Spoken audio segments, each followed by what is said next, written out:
तव कथामृतं तप्तजीवनं कविभिरीडितं कल्मषापहं श्रवणमङ्गलं श्रीमदाततं भुवि गृह्णन्ति ये भुरिदा जनाः. So we begin today's class from chapter number 5, page number 281, where the question of giving God the power of attorney for all our activities, in fact our entire sadhana. To give power of attorney is something which is known to the legal people. When you say you give the power of attorney, you mean you give all your responsibility to your Ishta or your Guru whom you are worshipping. So in this context, it is giving power of attorney to the Guru who is your Ishta, that is Sri Ramakrishna, or to God. Now Trailokya, you remember the conversation was going on about the sub-judge, and he was very busy and he was working under the then British government. So Trailokya says, referring to that judge who was always busy, he says, sir, he has no time, he has to work for the British. In those days, people used to get employment under the British, and naturally many of them lived in Calcutta, and they used to come to Sri Ramakrishna whenever they got holidays. But it was not so easy to get holidays because there was so much of work, especially a sub-judge has to work so much. So Sri Ramakrishna is asking, because he knows that the sub-judge is conversant with all the legal terms. So he says, Ramakrishna is saying to the sub-judge, well, give God the power of attorney, because he knows this fact that if you can't do something, the person to whom you give the power of attorney does everything for you. That is what is meant by giving the power of attorney. So Girish Chandra Ghosh's example all of us know, that he was unable to promise Sri Ramakrishna that he could even do a little japa which he was asked to do. He said, can you take the name of the Lord in the morning and the evening? He said, no, I can't do it because I am not very sure where I will be in the morning and what time, if I remember or not. Such a simple thing also he could not promise his Guru, Sri Ramakrishna. Then Sri Ramakrishna said, okay, at least before you go to sleep, can you remember me? Can you take the name of the Lord before sleeping? This is the simplest thing perhaps Sri Ramakrishna asked of him. But Girish said, no, it is not possible because I don't know when I'll go to sleep. And being a drunkard that he was, there were many occasions when he just went down to sleep on the bed and he would not perhaps remember. So he could not promise something which he did not, he could not do. So he was honest, 100% honest, and he had tremendous faith in Sri Ramakrishna. So he said, I can't even promise you that I can do that, but is there no hope for me? And Sri Ramakrishna was so gracious, he said, okay, please give me the power of attorney. If you give me the power of attorney, which is a legal term, on your behalf somebody can fight your case. That's what it means in legal terms. But here it means you give the entire, you keep or you place your faith in your entire destiny at the hand of God and allow Him to do as He pleases. So that is how, in this context, Sri Ramakrishna is trying to explain. Now we come to the text. Sri Ramakrishna says, well, give God the power of attorney. He is telling the sub-judge who has asked the question that it is very difficult to find time for sadhana. He says, if you give your burden to a good person, can he ever do any wrong? If you have faith in somebody and you do anything good to him, then he will never betray you and he will carry out your wishes. That is what Sri Ramakrishna is. Even in the human, when we deal with human beings, we have seen that if you have faith in somebody and he has faith in you and you know each other and you ask him to do something on your behalf, you give the power of attorney to human beings and they carry it out in most of the cases. If you don't trust that person, you don't give the power of attorney. But here it is a question of giving power of attorney to somebody. In Girish's case, of course, he could see his guru, he had faith in his guru, and he could give that power of attorney. But when we believe in God and have faith in Him, it has to be 100% faith. Enough faith to be able to give our 100%, have a 100% faith in Him that He will take our entire responsibility. If we give the power of attorney, we can't do it with a half-hearted mind. So he says, give Him your entire burden with a sincere heart, and then be at peace. Do only the work He assigns to you. And Sri Ramakrishna gives a wonderful example. A kitten doesn't have a calculating mind. It just cries mew mew. If its mother puts it in the kitchen, it lies there. It only mews for its mother. And when the mother puts it on a bed, it is the same. It repeats mew mew. Now here, Sri Ramakrishna was referring to an example which he has quoted earlier, where he says there are two types of attitudes with respect to God. There can be two types of attitude of a devotee towards his Ishta or towards God. One is that of a young one of a monkey towards its mother. The monkey holds on to the mother, but it has to hold on very tightly. The grip should be very tight. It holds on to the stomach of the mother and clasps it very hard. But the moment it releases its grip, or maybe if the grip loosens, there is a danger that the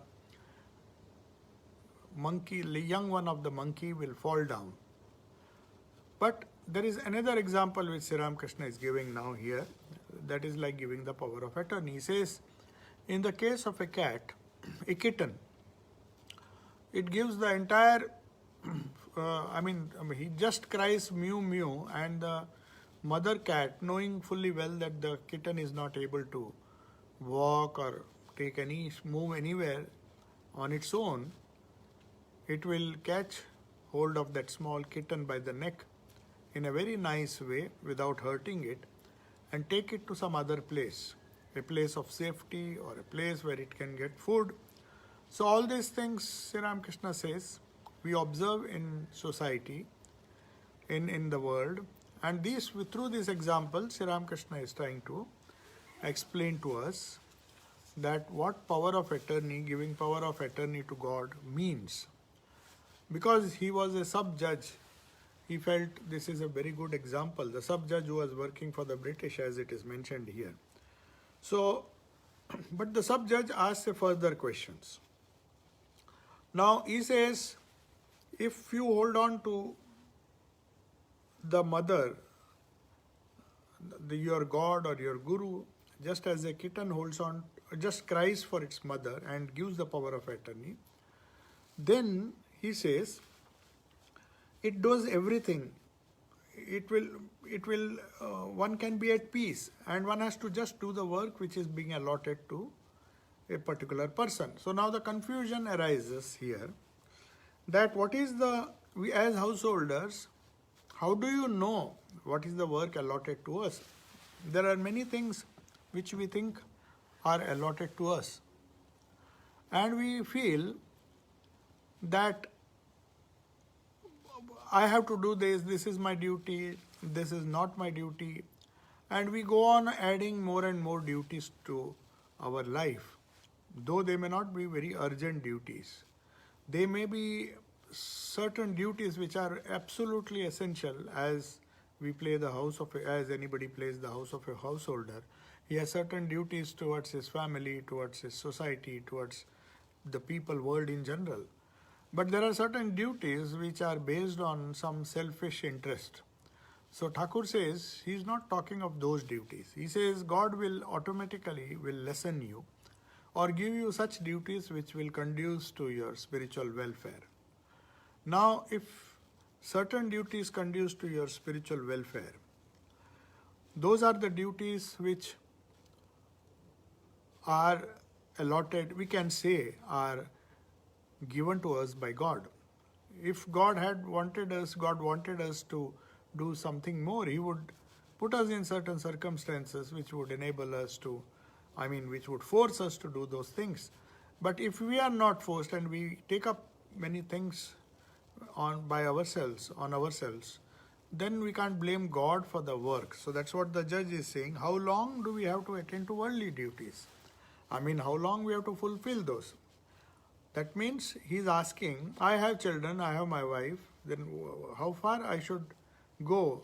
When will my duties be less, or they will be altogether reduced so that I can call upon God? Sri Ramakrishna says, of course you have duties to do, to bring up your children, to provide for your wife, to save money for her when you are no more. When you die, you should leave something behind so that they can survive. So those responsibilities are there. If you don't do this, you are a heartless fellow. He says these are the basic duties which one has to do. There is no other way out. One has to look after, if one is married to somebody, one has to look after the spouse, look after the children, and at least for them he should leave something behind in case he dies early, or even otherwise to provide for a rainy day when things are not okay. They should be able to live. So some kind of saving. But if you don't do this, Sri Ramakrishna says, because he had a live example in front of him. Hajra, he neglected his family, knowing fully well that his father-in-law was looking after them. So he simply avoided these duties, and he came and stayed in Dakshineshwar. So Thakur was very angry with him. He said, how can you do this? You have a family to support. You don't look after them and you expect others to look after them. This is not good. So that's why Sri Ramakrishna is telling the sub-judge, you can't simply give up your responsibility just because you are feeling a yearning to practice spirituality. You have to fulfill your duties, and along with that, resign yourself to your guru or to the Ishta, just as a kitten resigns itself by saying mew mew, and the mother takes care of the kitten. So that is what Sri Ramakrishna is saying. Shukadeva and others had compassion. A person who has no compassion is not a human being. And now he is giving an example of a monk. Shukadeva was a monk in the Bhagavata. We get he is the son of Vyasa and was a born monk. So naturally, as a monk, you should have compassion for others. And he said he had compassion, but he doesn't say that it's only for monks. It's for householders also to have this kind of compassion, at least towards their family. It may not be towards the whole world as such, but at least towards one's family, which are, according to the scriptures, these are the karmas which you have to do, nitya karma. They are the duties enjoined upon by the scriptures so that you can do those duties. So Sri Ramakrishna says, the sub-judge is asking a question based on Sri Ramakrishna's remark that one should do one's duty. He says, the sub-judge asked the question, how long must one look after one's children? Now this is a very important question, because you cannot be indefinitely responsible or look after your children. Is there any time limit? Should I look after them till they grow up? How long I should look after them? Now Sri Ramakrishna gives a beautiful answer, till they reach adulthood. When a bird grows up and can look after itself, its mother forces it out of the nest with its beak. She doesn't let it near. All laugh. So Sri Ramakrishna used to sometimes give very funny answers. And he's referring to this particular example, that birds also do not wait till the birds become big. As soon as they are able to look after themselves, as soon as they are able to take care of themselves, they can fly and do other things. They say they just push them, or even if they are not willing to leave the comfort of the nest, the big birds, the mother bird, tells the little one, now you are able to fly, you are able to gather your own food, you just leave this nest and go. So Sri Ramakrishna says, if a bird does that, why can't human being or the mother or the father, the parents of the children, they cannot do that. Once he is able to live on his own, that is the end of the duty. So Sri Ramakrishna is giving a very practical example and also some practical advice to this sub-judge. Then all laugh because this one example actually Thakur used to tell in a sense of humor. He was always so humorous that he used to say, why, how long will you look after your children? Don't you see the birds? Even they don't look after their children after they grow up. They just push them out. Pushing out is a harsh word perhaps, but it was intended to convey a great idea, saying that one doesn't have to feel sorry if one does this, just as the birds do. When they are able to look after themselves, why should you pamper them, and then why should you wait till they grow bigger, maybe they have their grandchildren and then go on and on, because there's no end to it. You can even have 4 generations. I've seen people who even live to see their great grandchildren and they're so attached to them, they feel that, oh, I have a duty towards my great grandchild, leave alone their grandchildren. So that is how some of the families are. So Sri Ramakrishna says, no, that is not necessary, because then Vanaprastha ashrama, which was established with the intention, with the sole intention of freeing the householder from his responsibility. So after a certain age, when the children are able to look after themselves, the parents should spend more and more time in spirituality and doing good works, which they could not do when they were earning. When they were earning, they could not do something for society or do something to help others. But when they are free, when the children are able to look after themselves, Sri Ramakrishna says, why don't you use that time for noble activity and do your duty towards that duty towards your children is fulfilled as long as they become adults. So that is one part of the question. The second question the sub-judge asks is, what is one's duty towards one's wife? Sri Ramakrishna says, during your lifetime, you must instruct her in religion and must provide for her. If she is chaste, you must make plans for her care when you are gone. So this is what Sri Ramakrishna has to say about the wife, because the wife is a lifelong companion. Unlike children of course can, when they grow up, they would like to be independent and they can have their own wishes and they can have their own careers apart from their parents. But what about the wife? That was the question. The sub-judge wanted to know, how far do my duties towards my wife, what about one's duties towards one wife? Sri Ramakrishna says, during your lifetime, as long as you are alive, provided the wife is also alive, you must instruct her in religion and must provide for her. Because in those days, normally, the men were supposed to be more educated, so they had more access to spiritual learning at least. It's not necessary to have formal learning to understand spirituality, but it was supposed that the husband, being a prominent breadwinner and mostly women were not educated, he was supposed to give some instructions or maybe even share some of his ideas, spiritual ideas, if he has read the scriptures, with his wife, so that she can also become religious. So, and if she is chaste, if she is devoted to you, you must make plans for her care when you are gone. Suppose you were to die earlier, then she should not be in a position, she should be independent to live on her own.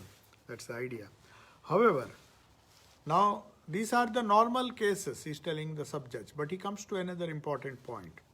He says, however, when a person is overwhelmed with spiritual knowledge, he is left with no duties to perform. Now this is an exception.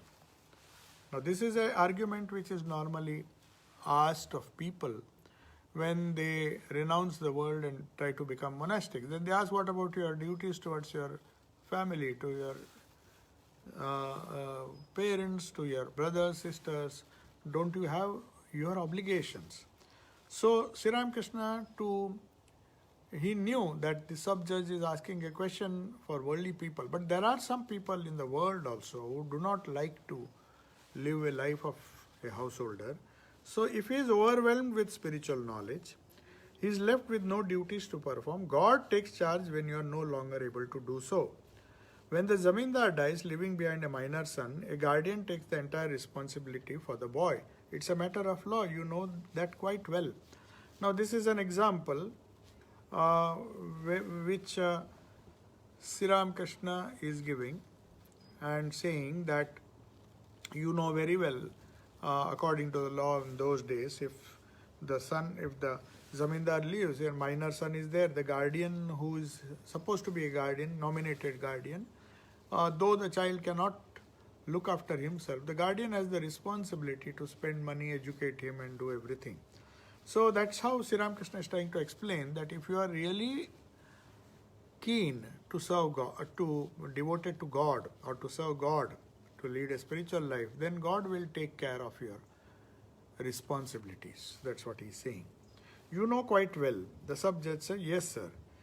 Because this was a thing which they used to settle the disputes, and when somebody died, some zamindar died, and he had some minor sons, the question of who will take the responsibility would arise. So the judge knows very well.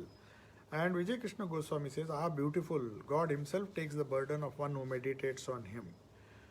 So one who meditates on him with a fixed mind, who is mad with the ecstatic love for him, the minor at once gets a guardian. And when will such a state of mind come? Whoever experiences such a state is very lucky indeed. So he says, what a nice thing Sri Krishna is telling. Trailokya was there, and Trailokya was very keen to understand when will that state come to me, because he was a devoted person, though he was a householder.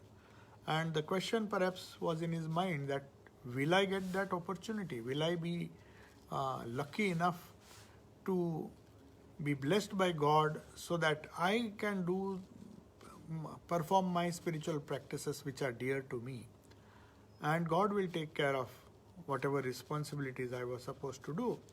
It is a very good state. We will find so many things, so many examples in spiritual history of mankind where these things have happened. People were wondering how can, when Sridhar Swami, one of the great commentators on the Gita, Bhagavad Gita, now he was actually about to renounce the world when his wife suddenly died. He had made provisions, of course. He had made provisions to take care of his wife and his small child.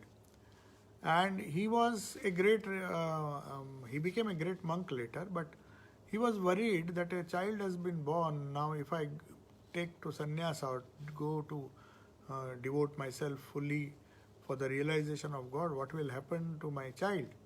And the wife also had died. So the child was practically motherless, and he would have become fatherless also if he had taken sannyasa.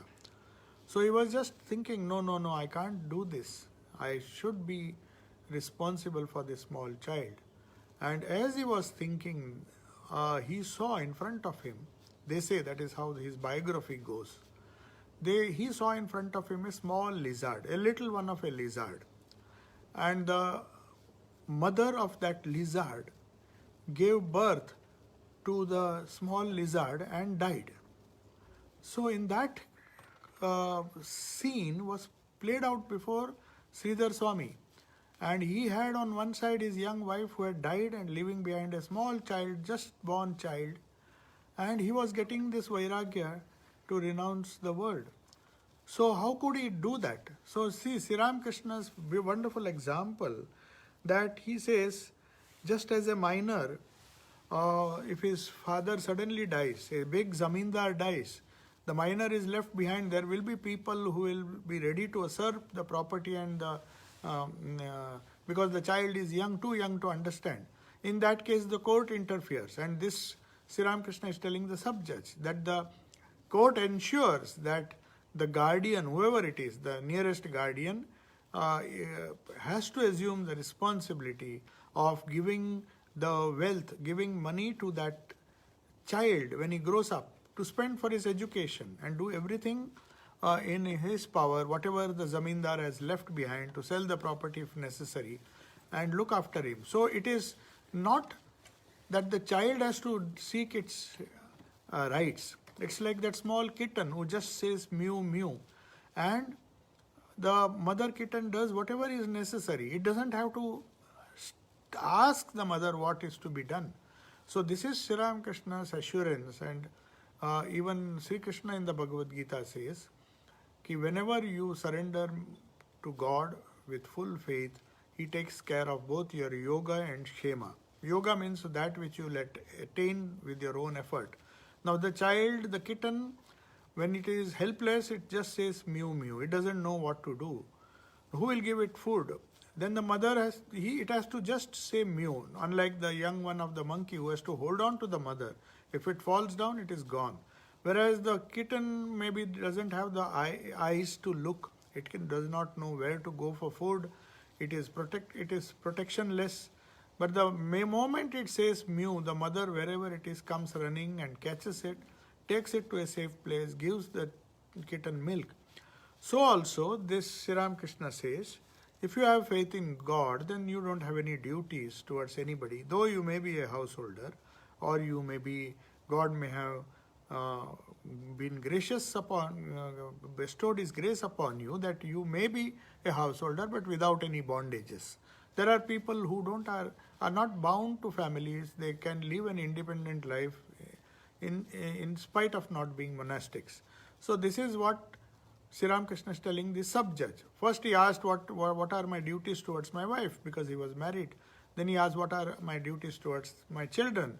After telling all those things, he says, even in spite of having wife and children, in case you have, if the yearning is strong enough, then God will take care of you. So this third option also he has left open. And then he says, Sri Ramakrishna says, and Trailokya is now very much influenced, because he was a type of person who unfortunately was in the world and somehow trying to come out of this world. Unlike Hajra. Hajra was trying to avoid his responsibility and giving the whole responsibility of his family to his in-laws.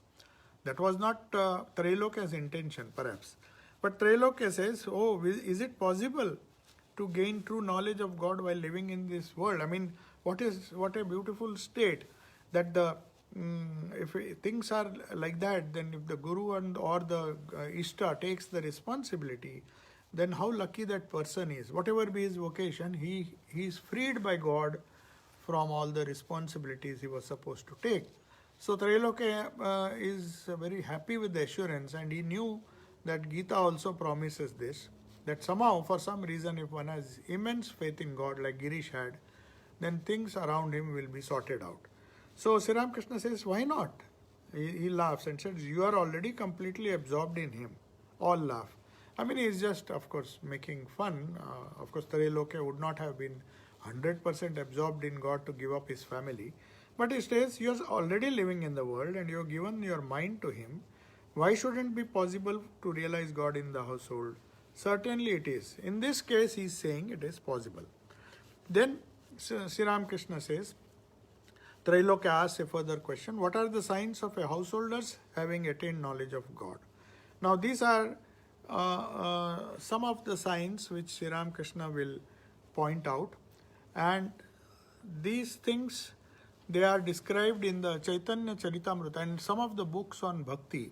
So one has to remember here that the devotees who are present here were proponents, or at least they were fond of the path of bhakti. So maybe they were Vaishnavas, or they believed in Chaitanya Mahaprabhu. So the characteristics, there is a beautiful book written by Jiva Goswami, Bhakti Rasamrita Sindhu. It is based on Chaitanya's teachings, but he wrote an independent book. He lived his whole life in Vrindavan, praying to his Ishta Krishna with the help of the mantra given by the Guru. So he wrote some beautiful characteristics of a bhakta. What happens? How does one know that one has bhakti? We all say we have bhakti, we are devoted to God, we love our Ishta, we love God, we depend on Him, we surrender to Him. These are all verbal things. Are they real? Do we really depend on God? That is the question which is often asked. So this Trailokya, being a sincere devotee, asks, when do I know that I can totally depend on Him and I don't have to worry? Or I can have attained knowledge of God, so that I am safe whether I live as a householder or whether I live as a whatever be the station of life I am in. So Sri Krishna says, first tears flow from his eyes. Now these are typical to a bhakta. The Gyani may not have this. Tears flow from his eyes, and the hair on his body stands on the end at the name of God. Now these are the characteristics perhaps felt by some of the greatest devotees of God. They would feel these things. The moment somebody utters the name of their Ishta, the moment they utter the name of the Ishta as given by their Guru, the mantra, whether when they hear loudly or maybe even in the Vaishnava tradition, of course, all the mantras can be repeated loudly. The Maha Mantra, in fact, Hare Rama, Rama Rama, Hare Hare, Hare Krishna, that is the Maha Mantra. And in that Kirtan tradition, in the Vaishnava tradition, you can repeat that mantra loudly. But there are other traditions where you don't repeat the mantra loudly, but you repeat it in the mind.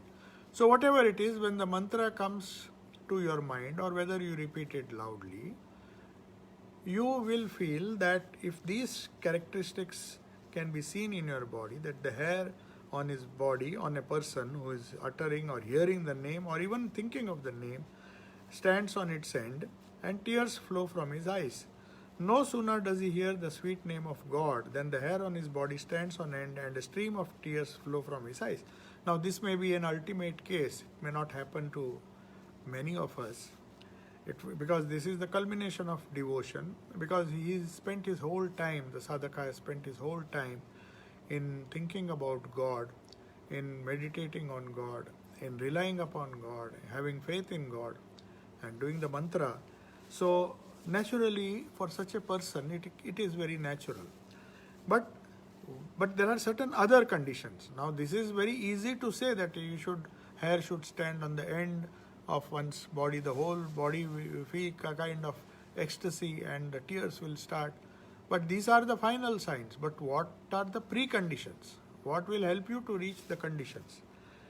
Sri Krishna's favorite topic, favorite message, which is given throughout the gospel, keeps repeating again and again and again.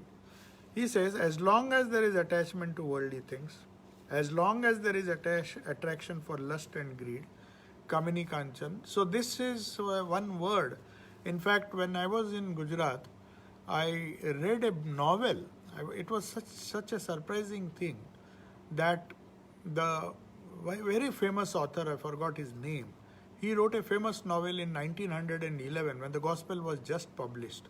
Of course, the first edition small leaflet was published by him much earlier, and the Gujarati translation was done.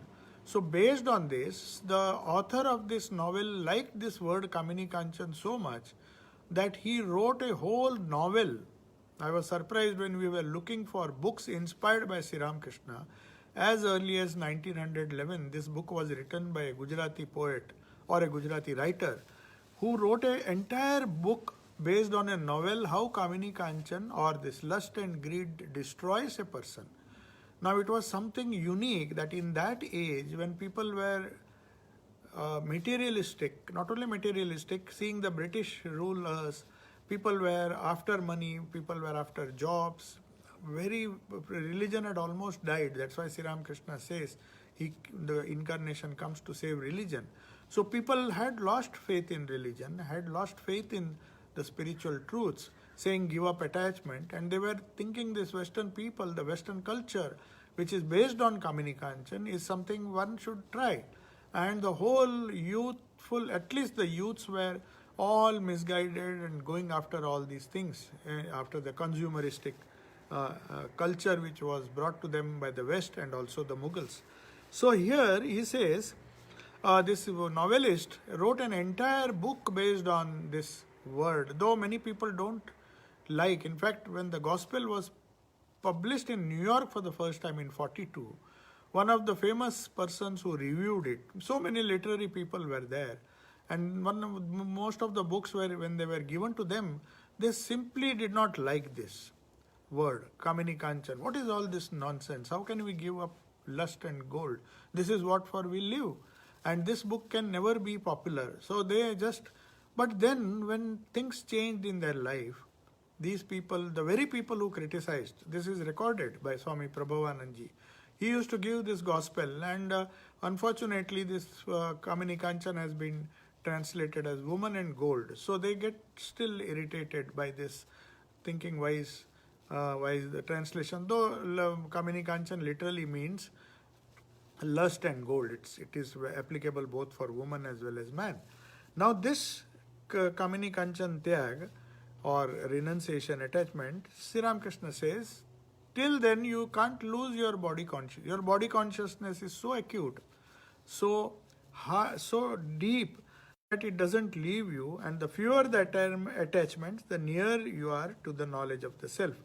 And to the same extent, body consciousness becomes less. One attains the knowledge of Atman when attachment to the world has completely disappeared. Now that may be very far off, we can't do that, but at least one has to make a start. So he is warning, not warning, telling Trailokya, I've told you the signs of a perfected man when he cries, when tears come down his eyes. But if it doesn't come, know it for certain that there is some attachment left so that you don't attain to that state. Just to make it clear, he says, then one begins to feel that the soul is one and the body is another. Now this is a feeling which one gets when meditates on the soul, on the Antaratma or the Ishta, who is not material at all. So the more we meditate on the spiritual reality which is within us, the less we think of the body, and that is what Sri Ramakrishna is saying. Body consciousness you can give up with the help of your own renunciation, detachment, or you can give up by repeating the name of God, which makes you forget automatically. You don't have to make an effort. So either way, both have to be done, one to support the other. When you're not taking the name of the Lord, you have to be very careful that you don't fall a prey to this attachment, because that will make your body consciousness stronger, and that will result in attachment to the gross worldly things. Here it's not just the body. When the body comes, the things that are necessary to keep the body in good shape, luxuries also creep in. It's not the essentials which satisfies a person. Essentials are very few. That is not attachment. Sri Ramakrishna doesn't say that is an attachment. But other than essentials, there are many things which a person tries to acquire, thinking that he needs it, where his body may not really need it. If he can live with 2,500 calories per day, he doesn't have to consume 5,000 calories per day. So that is what even the biologists, the medical, even the gross medical people tell you this. So what about the spirit then? The spiritual people definitely say that the more you give importance to this body, especially if you pamper it or be totally attached and think day and night of it, then there is no way that you will attain devotion to God. So this is what Sri Ramakrishna says. And then it is difficult. Now he gives a beautiful example, and we'll close with this, because as I told you, I have to leave after a few minutes. The other example Sri Ramakrishna gives is a kernel of a coconut. Now coconut, if you have observed, the wet coconut is attached to the kernel. The shell, outer shell and the inner coconut is attached to each other. It is one simple entity. You have to cut it and then scrape it. But if there is renunciation, if there is detachment, then one can, if one waits, if one dries the coconut, that's what they do. The copra inside, the core of the coconut comes it's separated because it contracts, the water goes away, and the outer shell remains the same, whereas the inner shell, the whole coconut comes and falls inside. Then if you shake that coconut, you will hear the sound. So that means if you reach the ripe age, if the coconut ripens or coconut practices detachment, it is heated by the fire of renunciation, then the attachment of the kernel to the inside kernel to the outside cover, that goes away, and the two things are separate. So similarly says a person who practices detachment and practices mantra or takes the name of God as a sadhana continuously, you will find, he says, that the detachment, that I am a body, I am a soul living in a body. Right now, we don't think we are a soul living in a body. We think we are the bodies. And we think the soul, even if we get a glimpse of the soul, we think it is part, how can it be separated with the body? But it can be separated, and that is done by, according to Sri Ramakrishna, by separating, allowing the coconut to dry. In other words, it means practicing this Kamini Kanchan Tyag, becoming less and less worldly, and this the heat of spirituality, when it is generated, when you have more time for spirituality and less time for this lust and gold, then running after lust and gold, that is what he means actually. It's not, Kamini Kanchan is not just giving up lust and gold, it is all the things associated with that. So there are many things associated with that, the riches, the wealth, the name, fame, many things come when one is attached to these two things. So he says now you have to ensure that along with detachment, you have to practice some kind of sadhana also.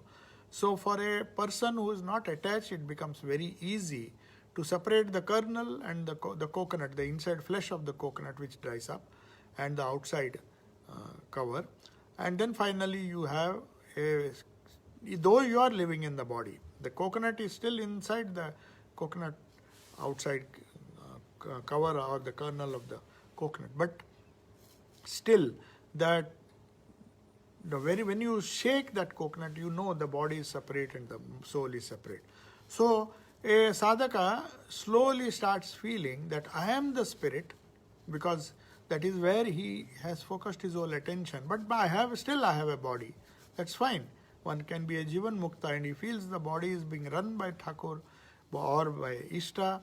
The body does all its activities, whereas the core is separate and it is pushing it, just as a driver is separate from the chariot or the car and drives the car. That doesn't mean the driver is the car. The driver is separate. He is the ruler of the car or the driver of the car. So that is how Sri Ramakrishna says. This is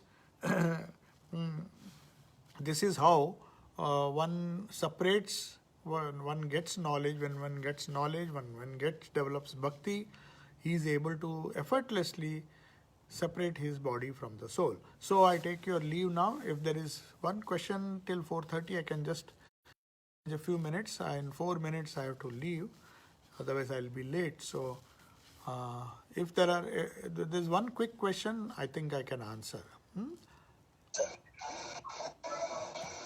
Yes. If there is a question, please be quick. Otherwise, I'll have to rush to the hospital.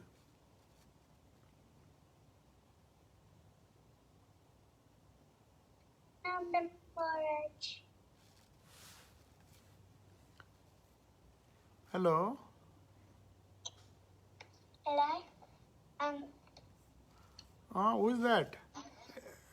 It's me. Okay. So Maharaj is well. I want to just make sure that when they are shifting him to the ward, that is good news that he is recovering, and he is keeping much better than what he was, though he's in the ICU, ITU, and they have given me a slot so that I can go and visit. So I take your leave. Let me just. Hello. Okay.